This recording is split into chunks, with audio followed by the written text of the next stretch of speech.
কর্তব্য রাখছি। হানিফ, তুমি যাও তো, আজকে যে 154টা মিল হওয়ার কথা আছে তার সাথে আরো 6টা মিল যোগ করো। তুমি যাও যাও যাও। ওকে।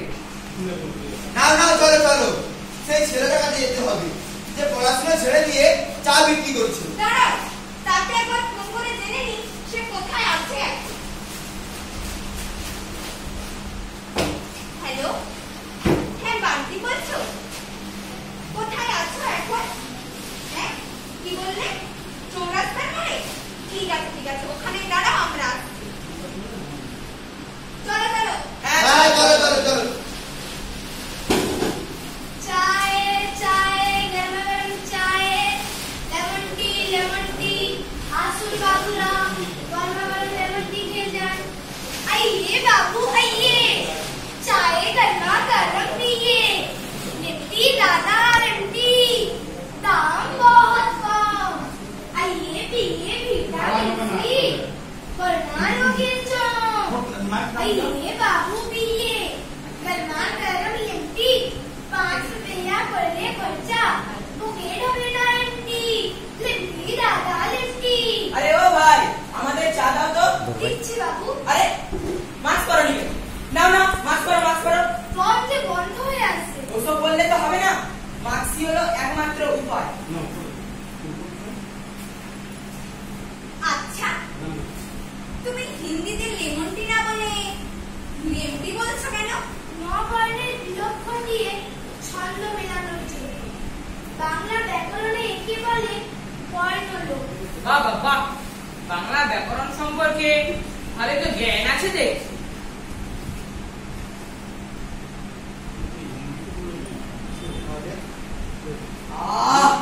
বেশ তো বানিয়েছো চাটা। দারুণ হয়েছে। এই না হলে চা? কতদিন পর এমন একটা চা খাচ্ছি। নাম কি তোমার ভাই? বান্টি। বাহ, বেশ সুন্দর নাম তো। বাংলা ব্যাকরণ তো ভালোই জানো দেখছি। পড়াশোনা করছো না? করতাম তো, ক্লাস 9-এ। করোনায় সেই যে স্কুল বন্ধ হলো। কেন অনলাইন ক্লাস হয় না বুঝি? হয় বই কি, অ্যান্ড্রয়েড মোবাইল ফোনে কোথায় পাবো? ও তো আমাদের কাছে বিমা স্বপ্ন ছাড়া আর কিছুই নয়।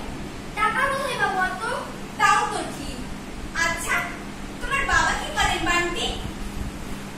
কি গো চুপ করে আছো যে? কি আর বলি, ভিড় লাগছে। রেল লাইন মেরামতির কাজ করতো বাবা, মাসে মাসে টাকা পাঠাতো, সেই টাকায় সংসার চলতো। পড়াশোনা চলতো আমার ও তুই বলে। তারপর এলো সেই করোনা দাঁড়া, গ্রাস করলো সারা বিশ্বকে। বিশ্ব জুড়ে জারি হলো মহামারী, চারদিকে লকডাউন। দোকানপাট, স্কুল, কলেজ, অফিস, আদালত সর্বত্রই ঝুলছে লকডাউনের লক। রাস্তাঘাট শুনশান, চারিদিকে শ্মশানের নিস্তব্ধতা। বন্ধ হলো রেল লাইন মেরামতির কাজ। হাজার হাজার কর্মীর মতো কর্মচ্যুত হলো বাবা। পরিযায়ী শ্রমিকের তকমা নিয়ে দীর্ঘ পথ পাড়ি দিয়ে হাঁটা পথে রওনা দেয় সভ্যতার বাড়ি। লক্ষ্য 170 মাইল পথ হেঁটে ট্রেন ধরে বাড়ি ফিরবে। দীর্ঘ 40 মাইল হাঁটার পর ক্লান্ত শরীর মেঝে পড়ে লাইনের ওপর। তারপর নিকট শব্দে মাইকাছি ট্রেন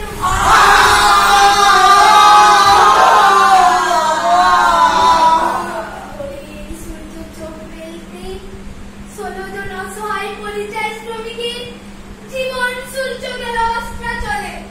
ছিন্ন ভিন্ন হয়ে গেল 16 জন অসহায় পরিযায়ী শ্রমিকের দেহ, ছিন্ন ভিন্ন হয়ে গেল।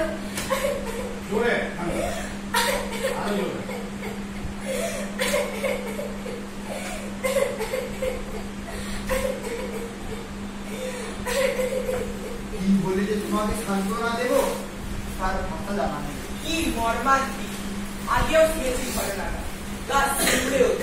কি আর করবে বলো, বাস্তবকে তো মেনে নিতেই হবে। সুজন, তুমি যাও, 1টা বেজে গেছে।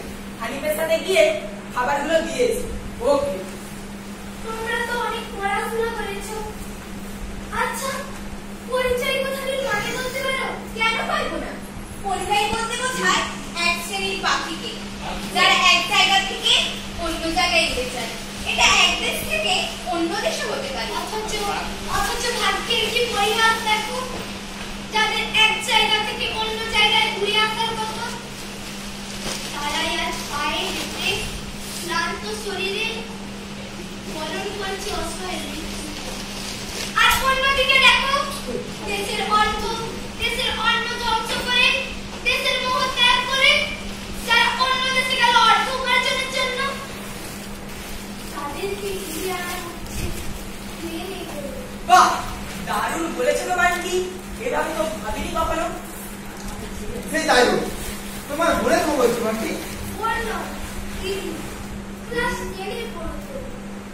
দিদির বিয়ে ঠিক করে না, কিছুতেই বিয়ে করবে না, পড়াশোনা করতে চায়, বড় হতে চায়, শিক্ষক হওয়ার স্বপ্ন দেখেছে।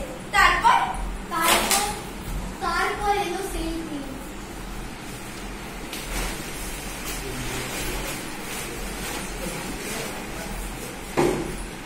নাম বলো।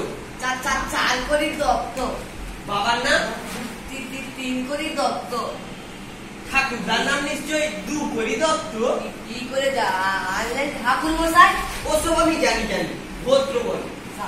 আনলেন নাও বলো। যদিদম, জ্যোতিদম, হৃদয়ম, হৃদয়ন, মম। বন্ধ করবে কি? এই যাও তো। কি? পুলিশ কাছে পালাচ্ছিস কোথায়? কি আপনারা খুব যে অবাক হয়ে গেল। আমাকে বাঁচান স্যার, আমাকে বাঁচান। আমি পড়াশোনা করব, বড় হব, মানুষের মতো মানুষ হব। আমি বিয়ে করতে চাই না, তবু এরা আমায় জোর করে। ভয় নেই মা, তোর কোনো ভয় নেই, আমি আছি না। আরে বলটা কোথায় গেল? বলটা কোথায়? এই তো বল তুমি, বল কত? বল কত? চলো বলো, তাই বলো। চলো জেলের ঘানি জানিয়ে চলো। আগে না স্যার, আপনারা জানেন না 18 বছরের আগে মেয়েদের আর 21 বছরের আগে ছেলেদের বিয়ে দেওয়া দর্শনীয় অপরাধ। আমরা বাবু মুখ্য মানুষ। স্যার, অত ফোন সব এসেছে, জানবো কি করে? ফোন এসেছে। কি দেয়নি সরকার আপনাদের? ছেলে মেয়েদের পড়াশোনার জন্য টাকা দিচ্ছে।